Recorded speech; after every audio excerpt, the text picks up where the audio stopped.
The December wind cuts through my designer dress like it knows exactly where my skin ends, and the numbness begins, whipping my dark hair across my face as I stand on the ledge of the Castellano Hotel's rooftop, 20 stories above Manhattan, where the city lights blur into constellations of broken dreams and the kind of beauty that only exists when you're about to leave it all behind. My bare feet against the concrete ledge have long since stopped feeling the cold, just like my heart stopped feeling anything the moment I realized that my own father, the man who taught me to ride a bike, who braided my hair before school, who promised to always protect me, had systematically destroyed every single piece of my life with the precision of a surgeon removing a tumor. Except in his eyes, I was the disease that needed to be cut out. The fall wouldn't take long. I've calculated it obsessively for the past 3 hours since I bribed the night security guard with the last of my genuine Cartier jewelry. Maybe 4 seconds of absolute freedom before the impact. 4 seconds where I wouldn't be Isadora Volkov, the accused embezzler. Isadora Volkov, the alleged murderer of Anton Kozlov, whose blood I can still see on my hands even though I've scrubbed them raw. Isadora Volkov, the daughter who was stupid enough to trust that family, meant something more than collateral damage in a world where power and money trump every bond that's supposed to be sacred.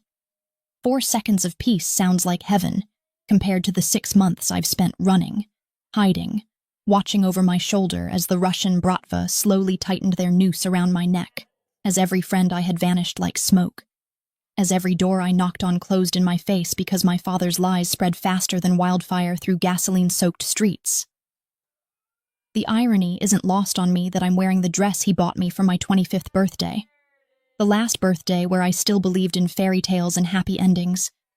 This midnight blue silk that cost more than most people make in a month, now torn at the hem from crawling through a basement window, to avoid the 2 Bratva soldiers who've been tracking me for the past 72 hours.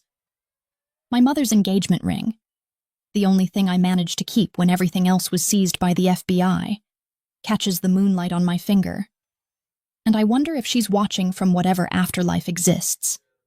If she's disappointed that I turned out to be as weak as my father always said I was.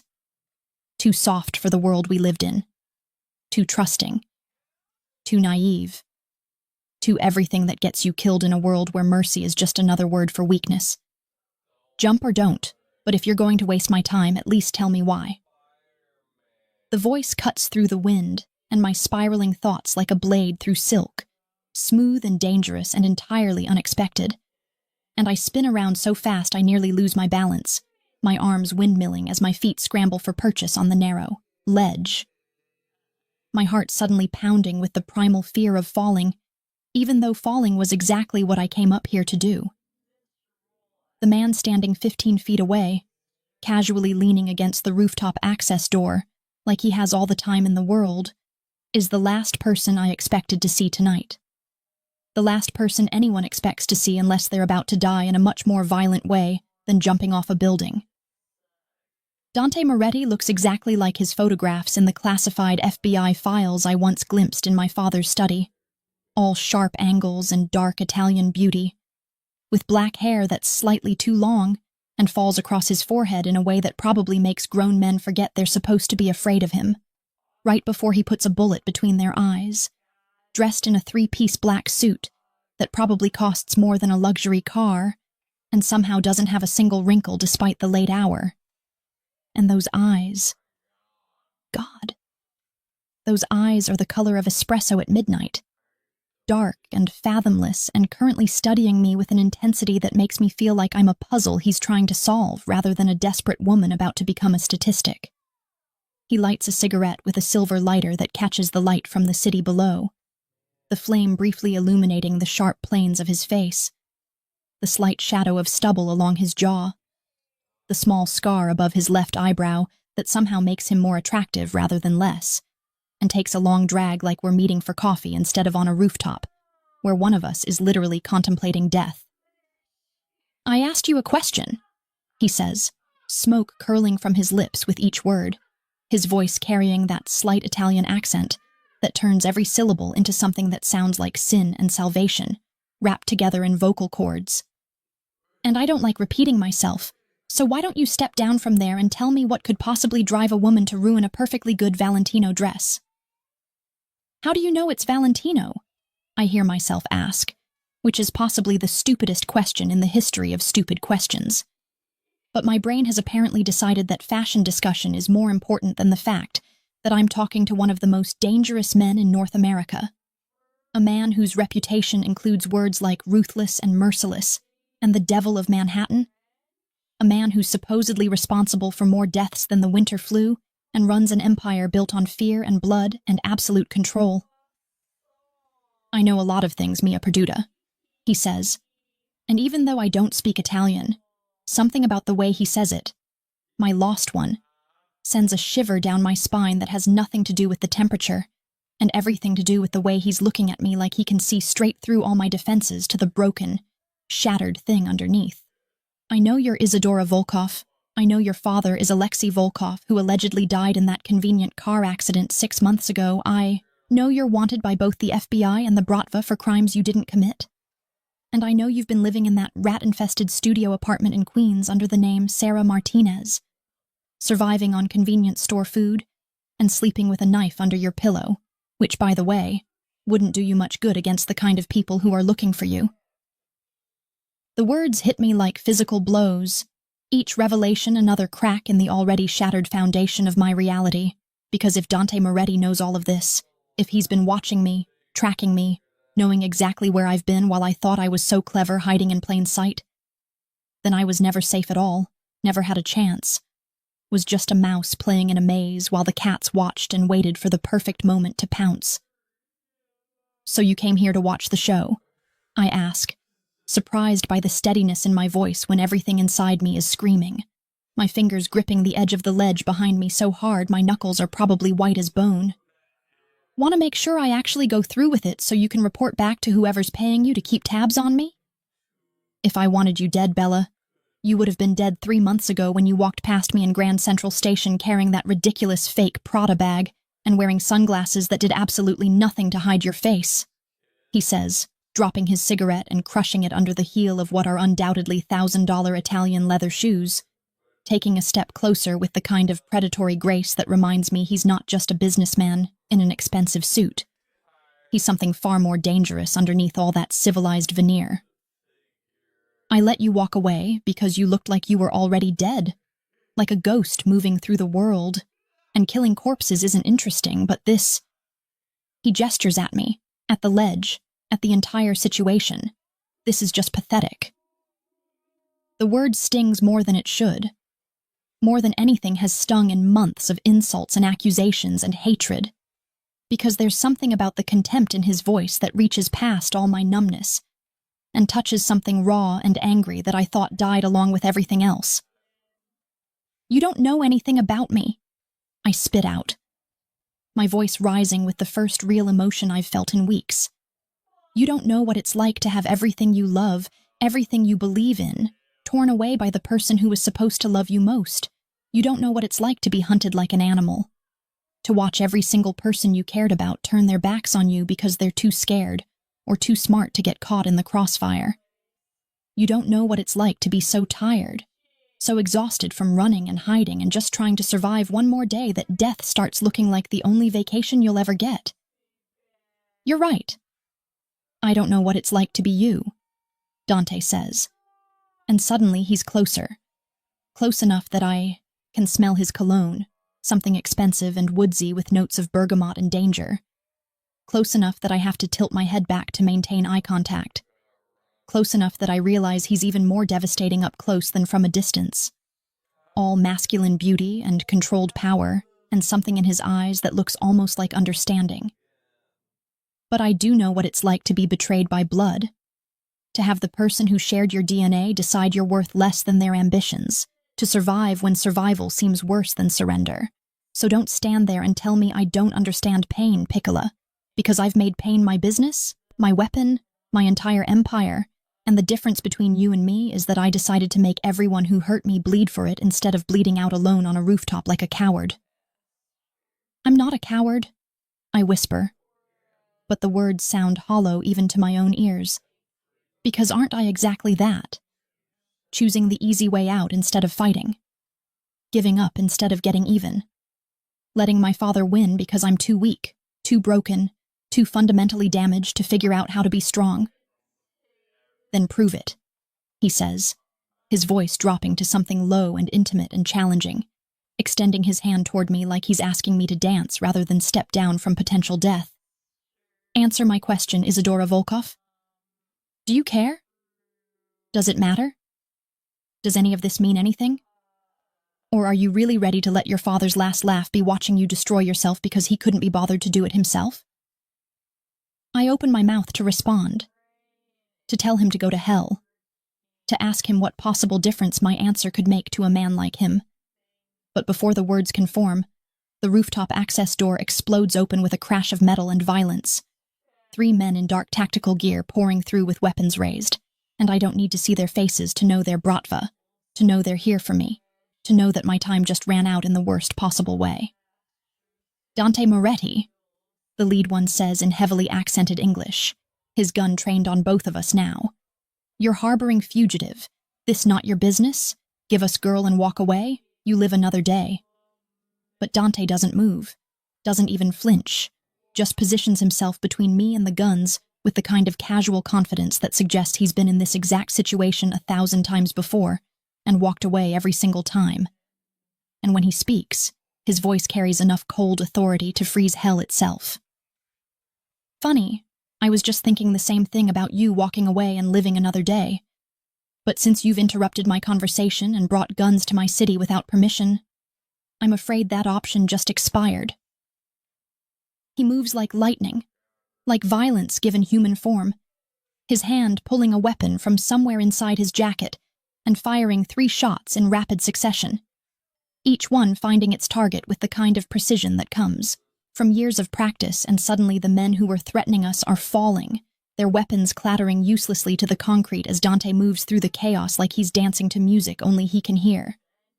More footsteps echo from the stairwell, more voices shouting in Russian, and Dante's hand wraps around my wrist with bruising strength, yanking me off the ledge and into his body, as bullets shatter the night where I was standing just seconds before, his other arm coming around me in what might be protection or might be imprisonment. I can't tell the difference anymore.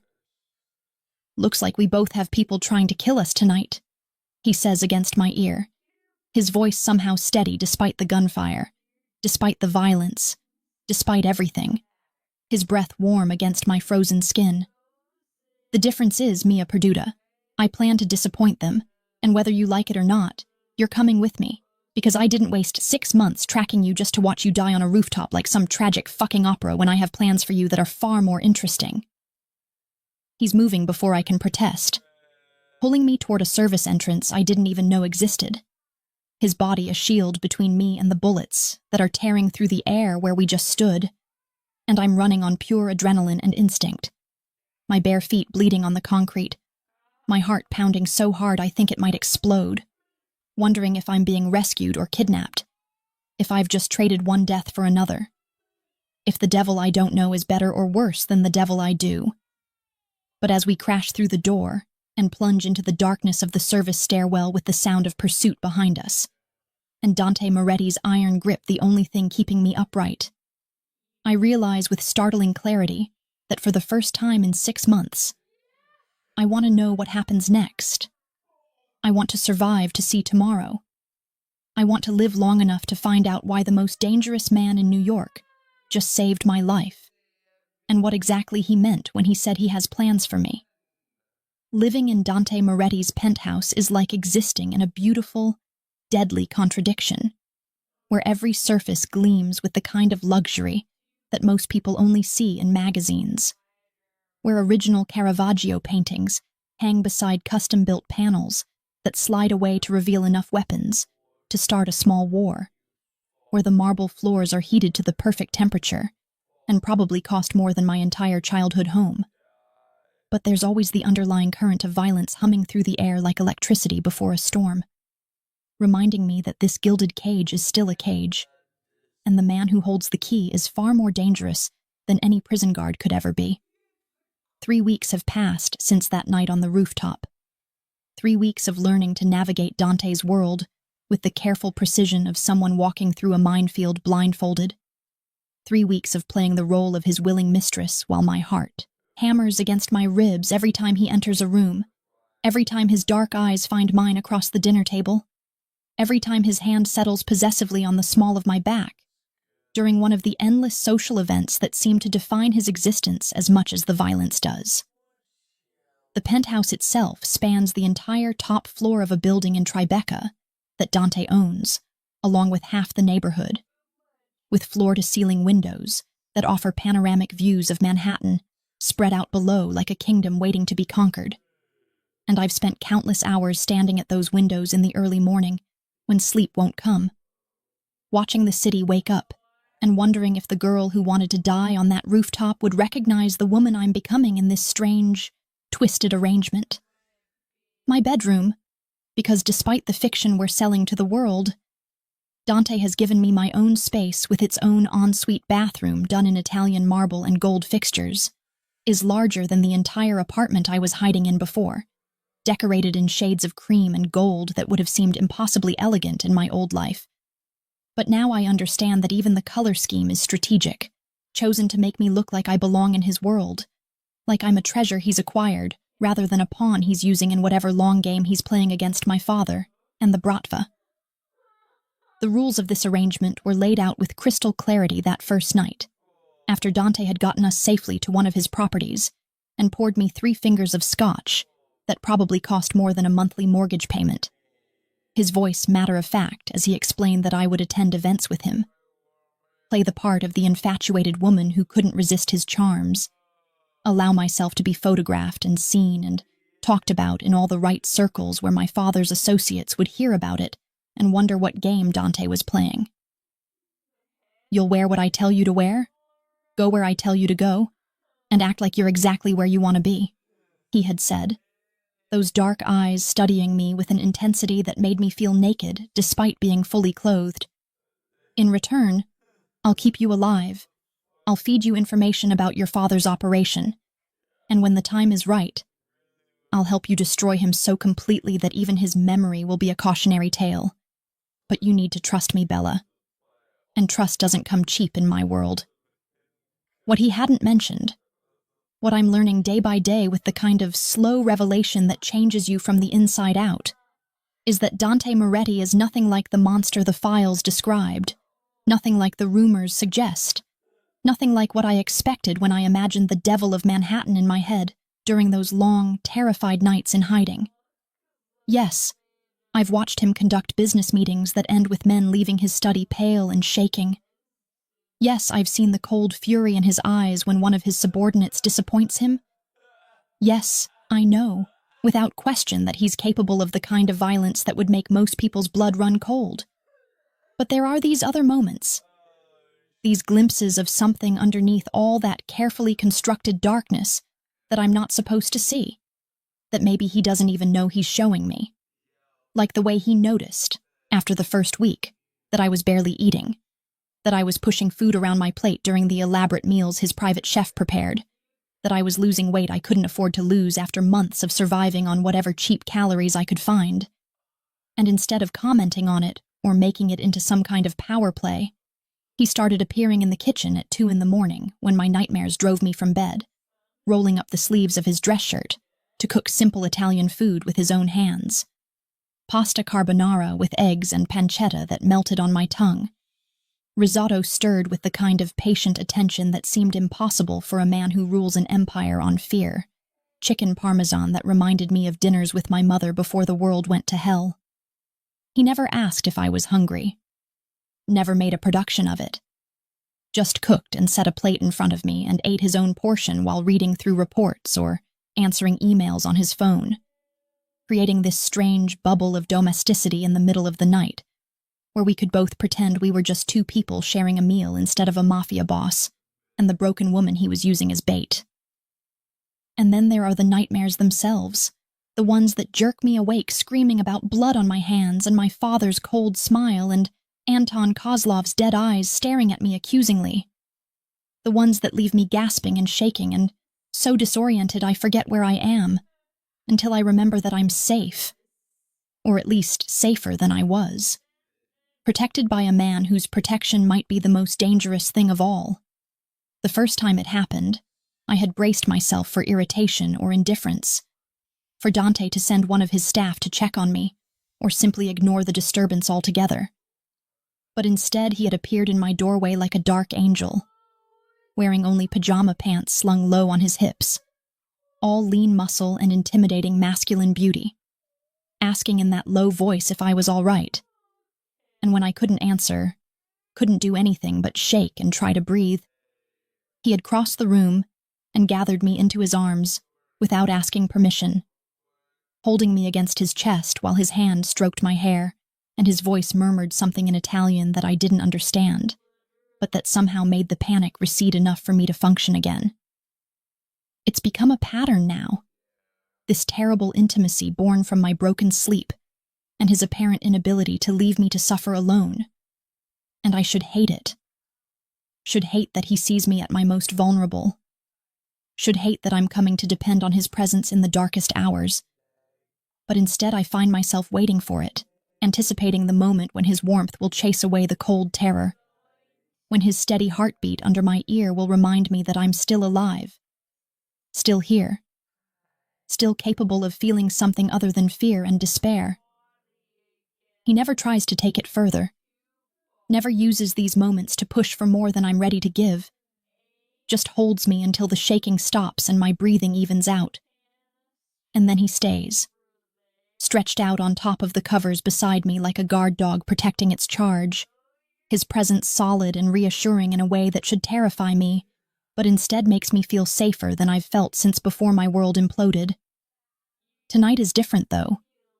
Tonight is the charity gala at the Metropolitan Museum of Art that Dante has been preparing me for all week.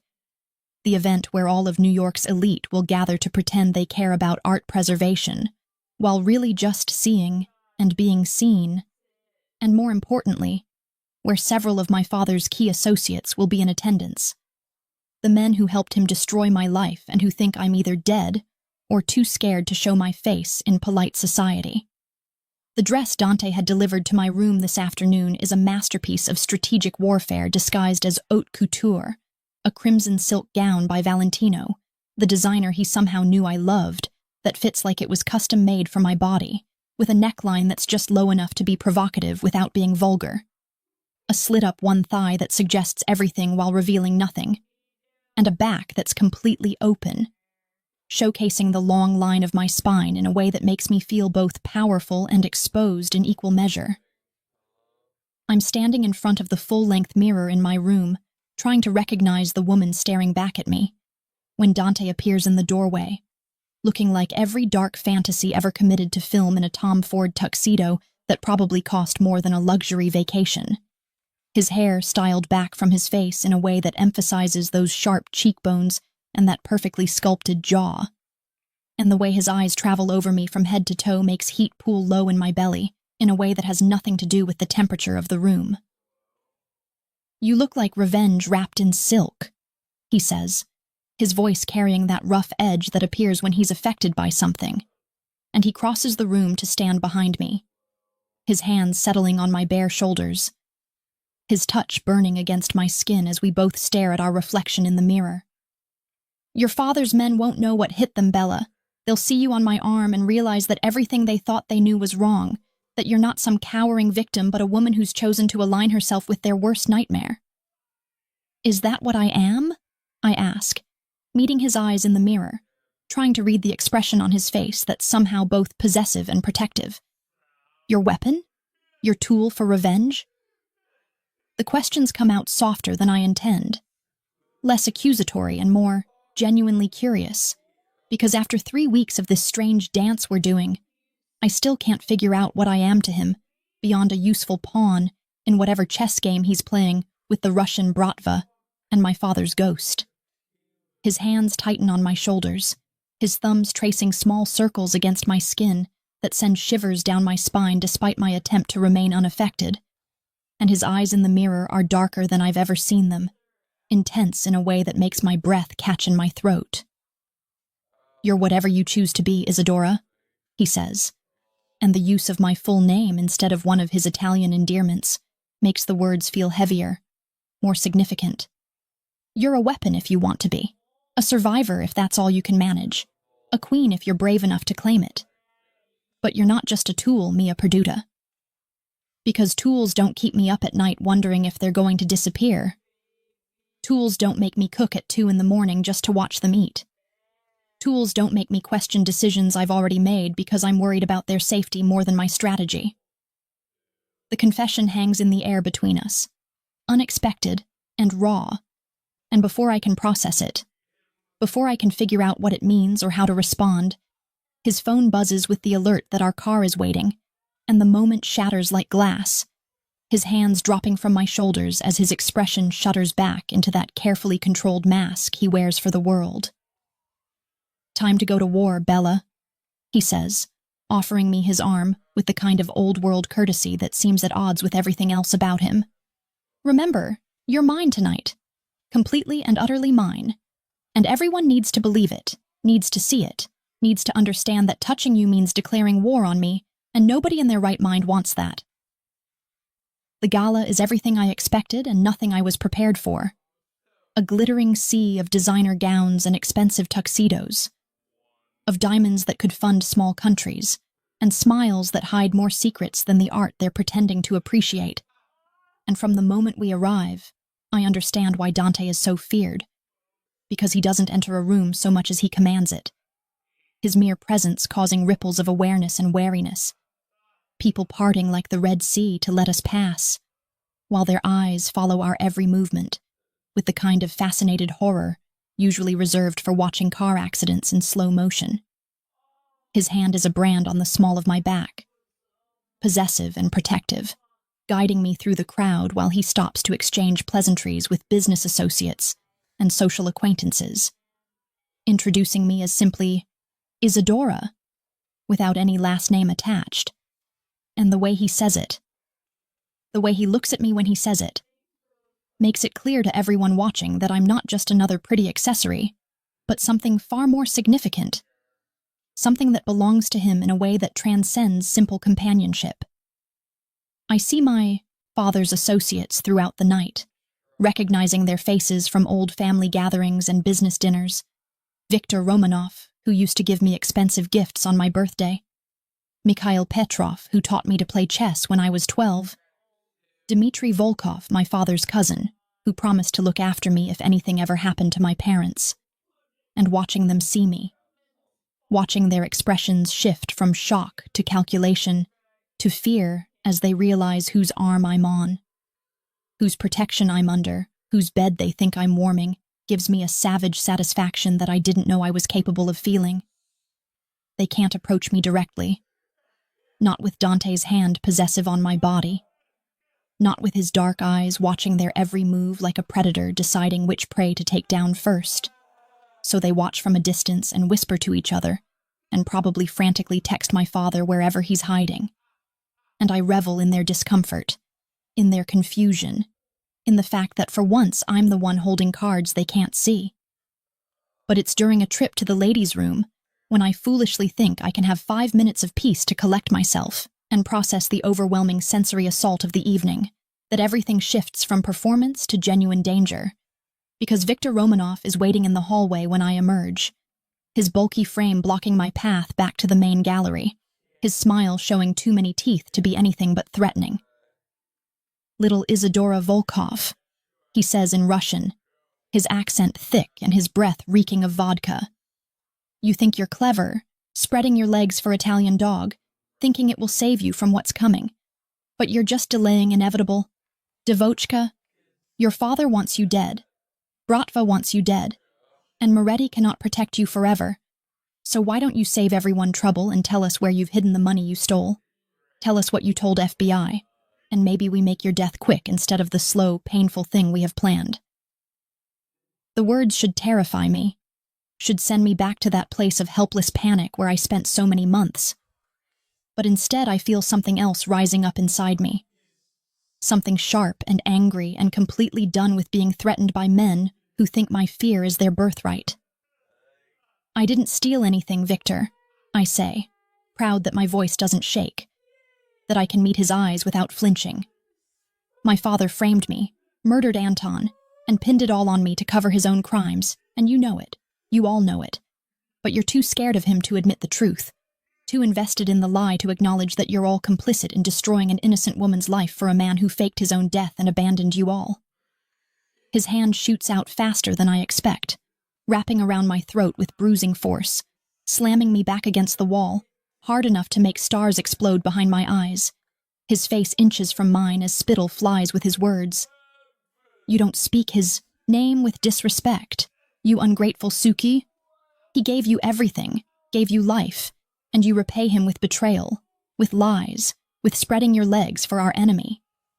So maybe I kill you right here, right now. Make it look like you choked on your champagne, and deny Moretti his little toy before he can use you against us. But Victor doesn't get to finish his threat. Doesn't get to tighten his grip or make good on his promise because suddenly Dante is there, moving with that liquid violence I've seen before. His hand gripping Victor's wrist and twisting it with such force I hear bones crack. The older man's scream of pain echoing through the hallway as he releases me and drops to his knees, cradling his shattered wrist against his chest. You made a mistake touching her, Dante says, his voice so cold it could freeze blood.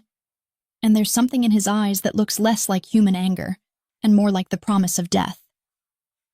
You made a mistake breathing the same air as her, and you sure as hell made a mistake threatening her in my city, under my protection, at an event where I explicitly told the Bratva to stay away from her. So now you're going to crawl back to whoever's pulling your strings and deliver a message for me. He crouches down until he's eye level with Victor, one hand fisting in the older man's hair to force him to maintain eye contact, the other producing a knife from somewhere that gleams wicked and sharp in the hallway's soft lighting.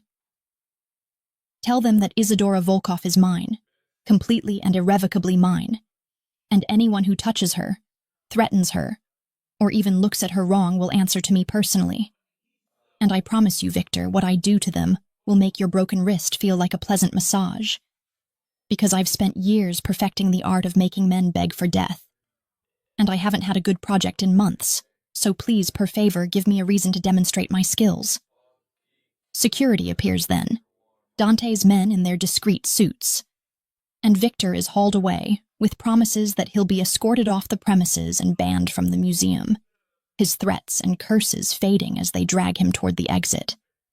And then it's just Dante and me in the hallway, his hands suddenly gentle as they frame my face, his thumbs brushing over my cheekbones while his eyes search mine for something I don't understand.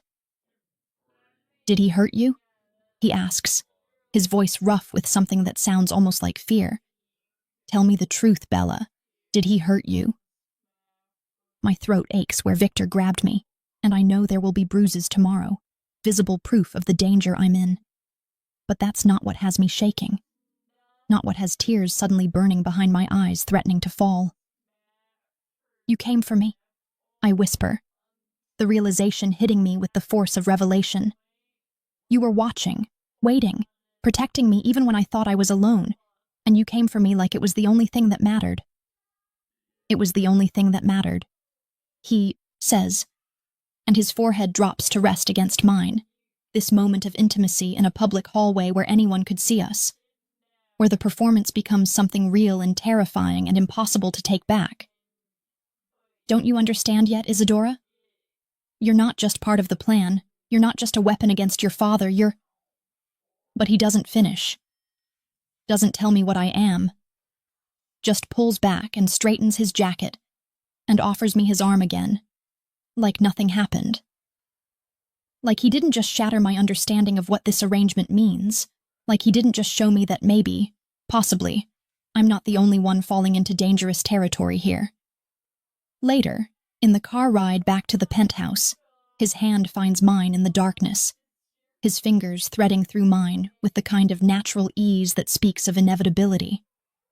And when I don't pull away, when I let myself hold on, like he's an anchor in a storm, I'm not sure I want to survive. I feel his thumb trace patterns against my palm that might be words in a language I don't speak, but somehow understand anyway.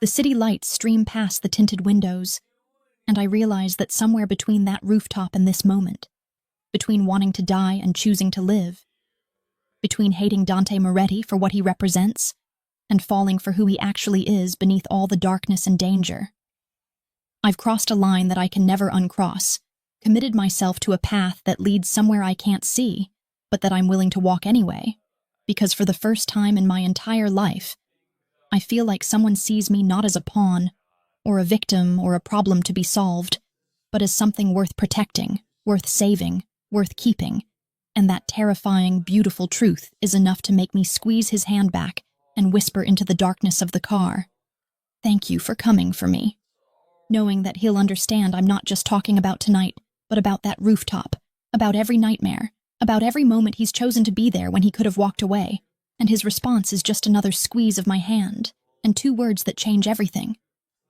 Always, Mia Regina, my queen. And I know with absolute certainty that whatever happens next, whatever wars we fight and battles we face, I'm no longer facing them alone, and that makes all the difference in the world. The warehouse on the edge of Red Hook smells like rust and betrayal, and the kind of inevitability that makes your stomach turn with dread. And as I stand beside Dante watching his men position themselves in the shadows with military precision, checking weapons and communication devices, while the winter wind howls through broken windows like the screams of ghosts warning us to turn back, I can't shake the feeling that we're walking into something far worse than the carefully orchestrated trap Dante has planned to finally draw my father out of hiding and end this nightmare once and for all. 2 days have passed since the gala. 2 days of Dante barely sleeping as he coordinated with his network of informants and strategists.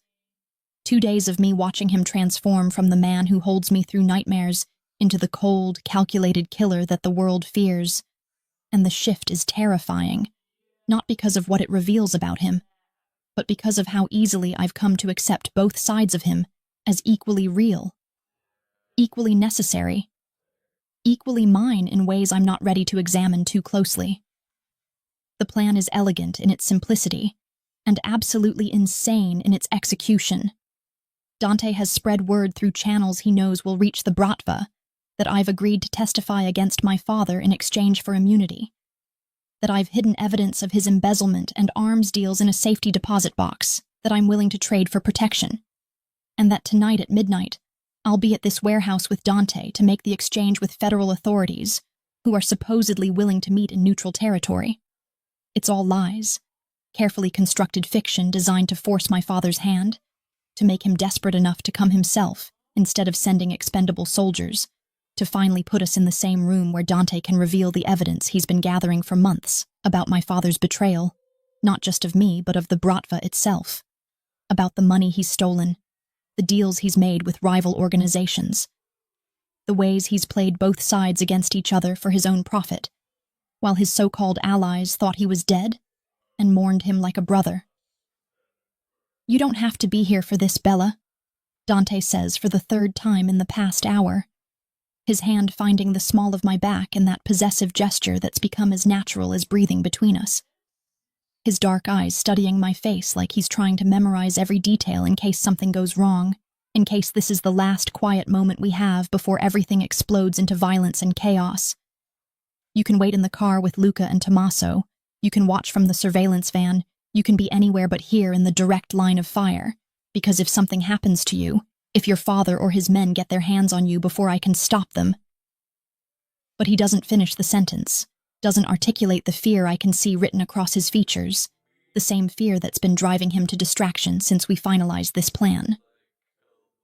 "I need to be here," I tell him, my voice steady despite the terror coursing through my veins like ice water, despite the way my hands shake when I think too hard about seeing my father again, about facing the man who destroyed everything I loved, and watching him finally answer for his crimes.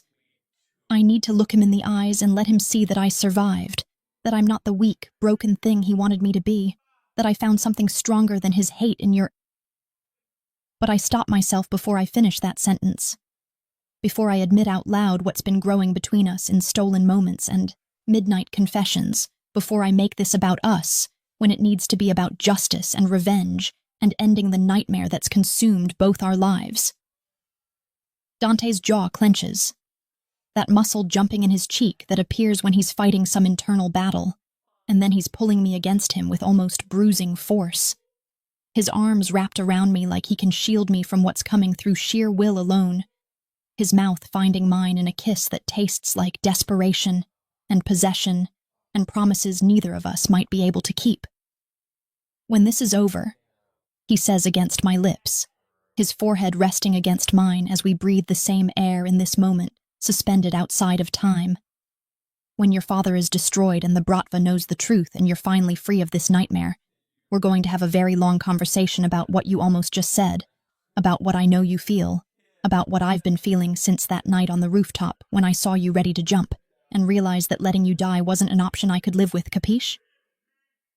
The sound of vehicles approaching cuts through whatever response I might have given. The rumble of engines and the crunch of gravel under tires announcing the arrival of our unwanted guests. And Dante's entire demeanor shifts in an instant. The tender man who just kissed me disappearing behind the mask of the Mafia boss who's orchestrated this entire deadly chess game. His hand moves to the weapon concealed beneath his jacket, his eyes scanning the warehouse entrance with predatory focus.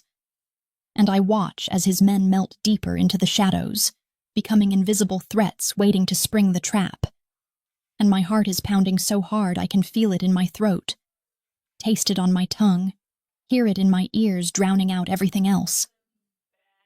The warehouse doors crash open with dramatic violence, and they pour in like a flood of expensive suits and barely concealed weapons, at least a dozen men fanning out in formation that speaks of military training and paranoid preparation. But it's the man walking in the center of that formation who makes my blood run cold and hot simultaneously, who makes every muscle in my body tense with the primal urge to run or fight or scream. Alexei Volkov looks exactly as I remember him from before his supposed death. All silver hair and cold blue eyes, and that charismatic smile that used to make me feel safe and now makes me want to vomit. Dressed in a three-piece suit that probably cost more than most people make in a year. Walking with the confident swagger of a man who thinks he's already won, who thinks his daughter is still that scared, broken girl who couldn't fight back, who couldn't hurt him even if she wanted to because blood is supposed to be thicker than betrayal. "Isadora, Dorogaya, my darling daughter," he calls out in Russian, his voice carrying across the empty space between us with false warmth that makes my skin crawl. "You've been very difficult to find, running around with Italian trash, playing at being something you're not. But I'm here now to bring you home, to fix the mistakes you've made, to remind you that family is forever even when children forget their place." His eyes slide to Dante with undisguised contempt, that smile never wavering even as threat drips from every word. "Moretti, you've had your fun with my daughter, used her body to irritate me, I'm sure. But this business is family matter, not something for outsiders, so why don't you walk away now before this becomes problem for both our organizations, da?" But before Dante can respond with whatever cutting remark I know is forming behind his cold expression, before he can spring whatever trap he's set, or reveal whatever evidence he's gathered, the world tilts sideways in the worst possible way, because Marco, Dante's second-in-command, his trusted lieutenant, the man who's been by his side through countless battles and business deals, steps forward from behind my father's formation with a weapon pointed directly at us, his expression apologetic but resolute in a way that makes my stomach drop through the floor.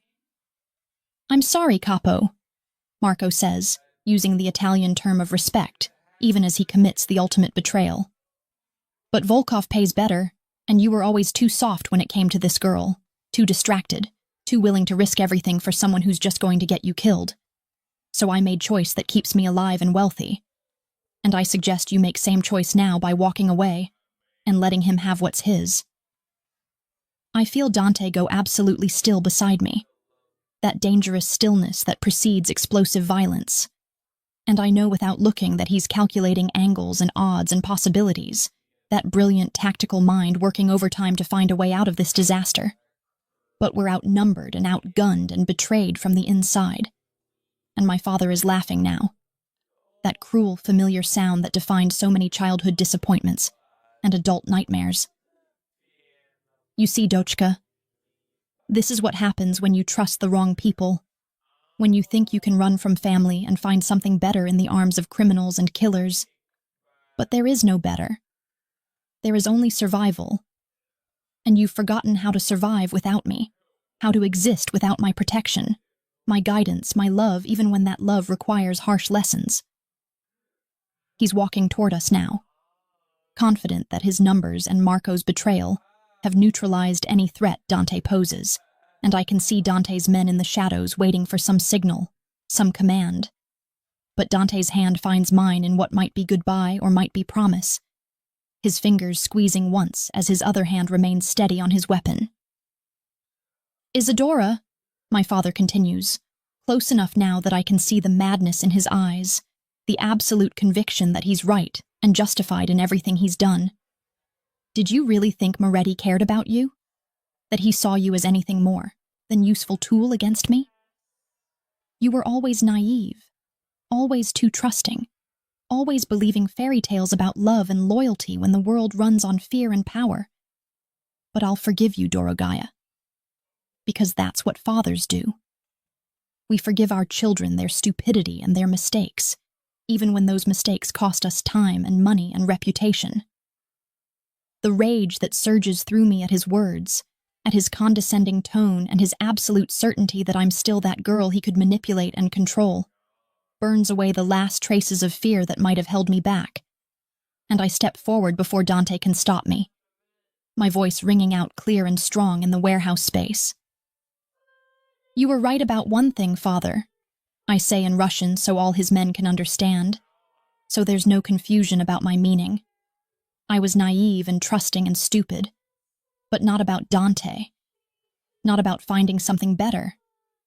I was naive about you, about thinking you were ever capable of love, about believing that the man who raised me was anything more than monster-wearing father's mask. And you're wrong about something else too. Dante does care. He cares enough to have spent months gathering evidence of your real crimes, your embezzlement from Bratva accounts, your deals with Cosa Nostra and triads behind your brothers' backs, your plans to eliminate senior leadership and take control yourself, and every single one of your men is about to learn exactly what kind of snake they've been following. My father's expression shifts from condescending amusement to cold fury in an instant, his hand moving toward his own weapon. But everything happens so fast after that. Too fast to process in real time. Only later will I be able to piece together the sequence of events that turns the warehouse into a battlefield. Dante moves like lethal poetry, his weapon coming up and firing at Marco before the traitor can pull his trigger, the shot catching him in the shoulder and spinning him around. And suddenly, Dante's men are emerging from the shadows, with weapons raised, and someone's throwing flashbangs that explode in blinding light and deafening sound. And my father's reaching for me with one hand, while his other raises a gun. And I remember the weapon Dante insisted I carry tucked against my spine. Remember the hours he spent teaching me to shoot in his private range. Remember his words that survival sometimes means doing terrible things to terrible people. The gun is in my hand before conscious thought catches up. Muscle memory and instinct taking over, and I'm not aiming at my father even though every fiber of my being wants to.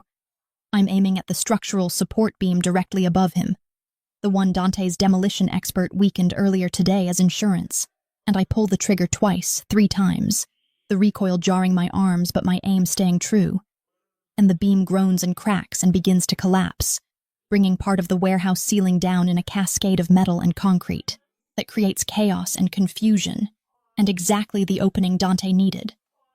His arm wraps around my waist, pulling me backwards as debris falls where we were standing, his body covering mine as we hit the ground hard, his men returning fire at my father's soldiers, who are scattered and disoriented by the collapse. And through the dust and smoke and madness, I see my father's face one last time. See the shock and fury, and something that might be grudging respect before he's forced to retreat, dragged backward by his surviving men toward the exit, his voice screaming promises of revenge that are swallowed by the sounds of battle. When the warehouse finally goes quiet, except for the groans of wounded men and the settling of debris. When Dante's men secure the perimeter and confirm that my father's forces have retreated. When the adrenaline starts to fade and the reality of what just happened crashes over me like a wave, I find myself in Dante's arms again, his hands running over my body checking for injuries, his voice rough and shaken as he murmurs words I don't fully process. "You saved my life," he says finally, his palms framing my face, his eyes darker than I've ever seen them. Intense with emotion he's not bothering to hide anymore. "You could have run, could have let him take you, could have chosen safety over me, but you stayed and fought and saved my life, Mia Regina, and I'm not losing you, not to him, not to them, not to anything in this world or the next. Do you understand me?" And when his mouth crashes down on mine, desperate and possessive and claiming in a way that goes beyond performance or strategy or careful planning, when I kiss him back with equal desperation and certainty, tasting blood and dust and promise on his lips, I know that whatever happens next, whatever final confrontation awaits with my father and the Bratva, we'll face it together. And that makes all the difference because I'm not alone anymore. Not broken anymore. Not the girl who wanted to die on that rooftop. I'm something new and dangerous and alive in ways I never knew were possible. And my father is about to learn exactly what he created when he tried to destroy me. The Castellano Hotel rooftop looks different in the pale light of dawn, less like the stage for my attempted suicide, and more like the arena where everything that was broken inside me will finally be made whole again. And as I stand here 6 weeks after the warehouse disaster, with Dante's hand warm and steady in mine, watching his men position themselves around the perimeter, while we wait for my father to walk into the final trap that will end this nightmare once and for all, I realize that the girl who stood on this ledge wanting to die has been replaced by a woman who understands that sometimes you have to burn down your entire world to build something better from the ashes.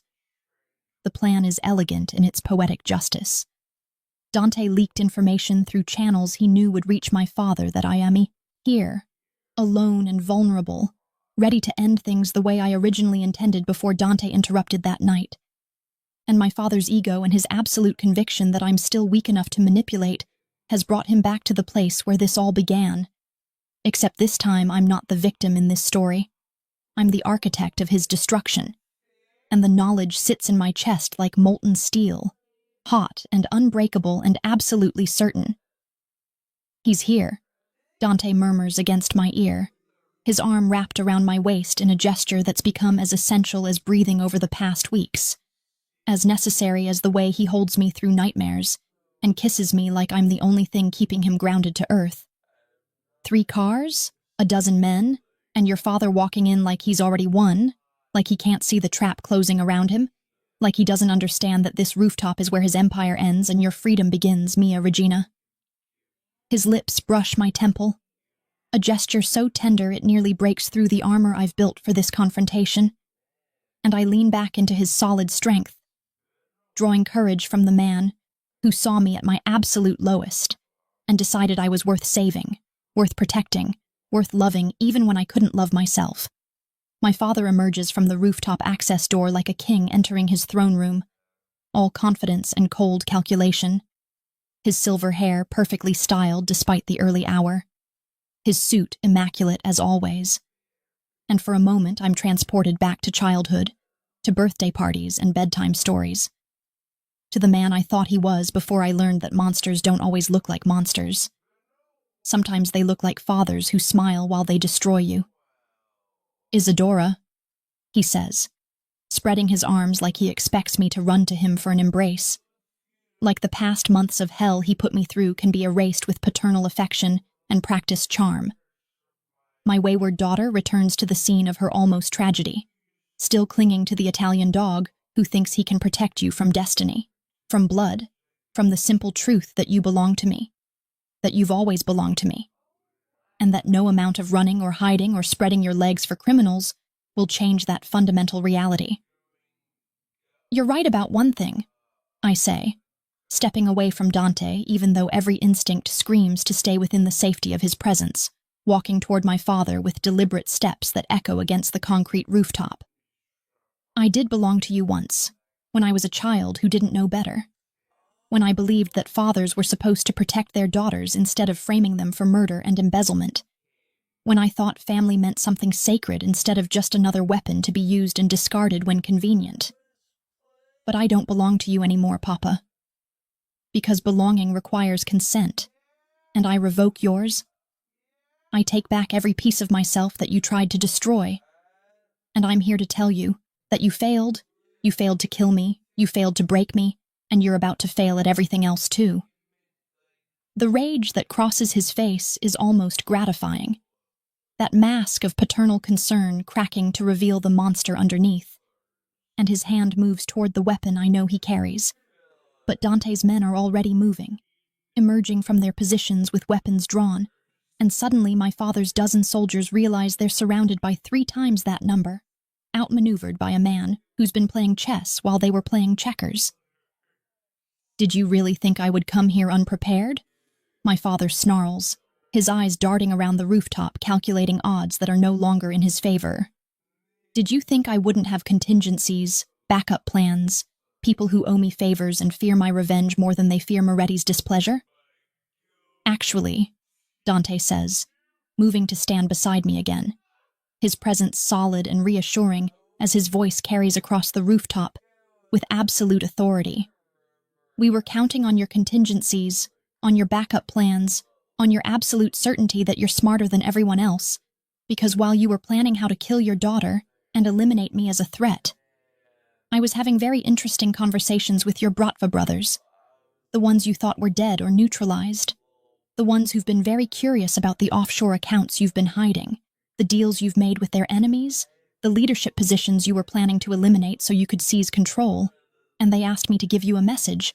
Alexei, they revoke your membership, your protection, your right to call yourself Bratva, and they sentence you to exile and disgrace, which in your world is a fate worse than death. I watch my father's face cycle through disbelief, to fury, to something that might be fear.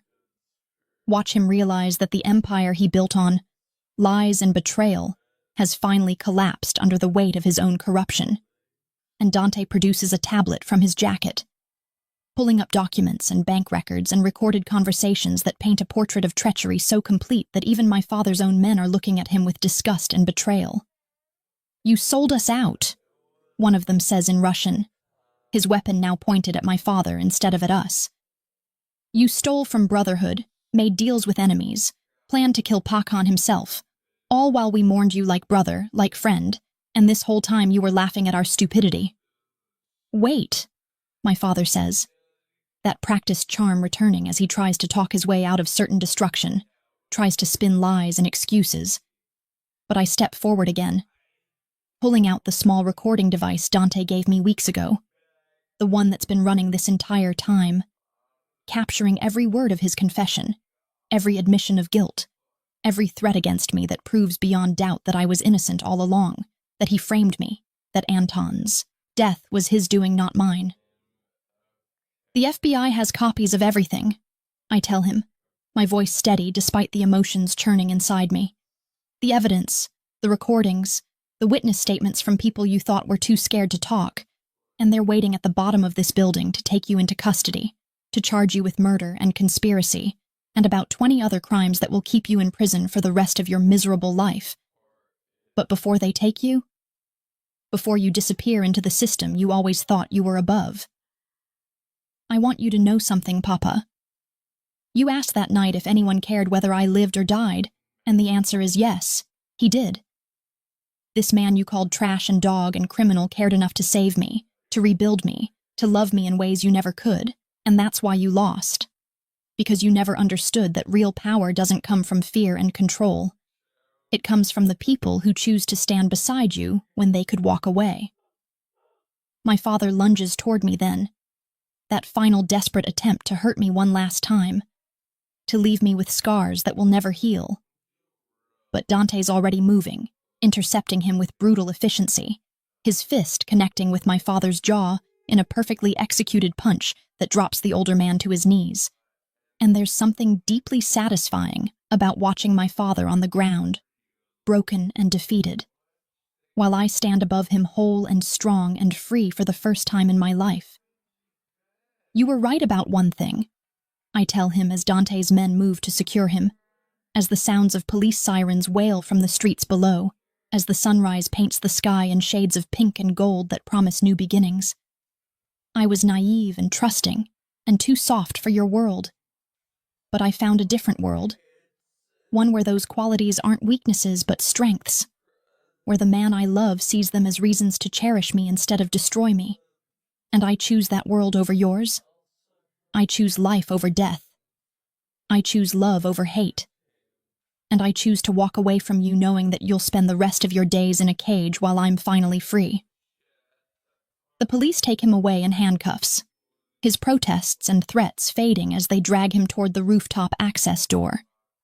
And I watch him disappear from my life with a sense of closure that feels like releasing a breath I've been holding for months, like setting down weight I didn't realize was crushing me until it was gone. And then it's just Dante and me on this rooftop where everything began, and everything ends, and everything transforms into something new. So, he says, pulling me into his arms, with the kind of tender possessiveness that makes my heart race and my breath catch. We've destroyed your father, cleared your name, ended the threat hanging over both our heads, which means it's time for that conversation I promised you, the one about what happens now, about what this is between us, about whether you're ready to be my queen, not just in name but in reality, not just for strategy but for always, because I love you, Isadora Volkov. I love you with a completeness that terrifies me. And I need to know if you feel the same or if this has all been just survival and convenience and gratitude dressed up as something more.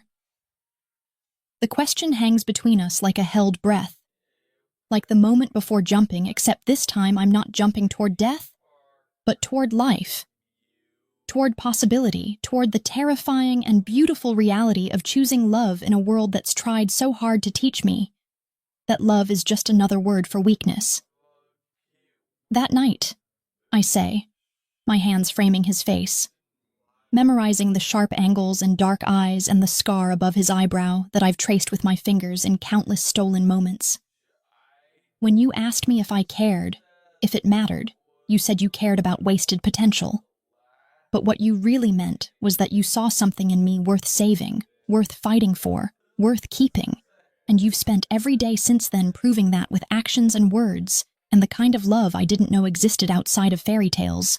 So yes, Dante Moretti, I love you. I love you with the kind of certainty that comes from being broken and rebuilt in the shape of something stronger. And I choose you. I choose us. I choose this life we're going to build together from the ashes of everything that tried to destroy us. His kiss tastes like promise and possession, and the future written in languages we're still learning to speak.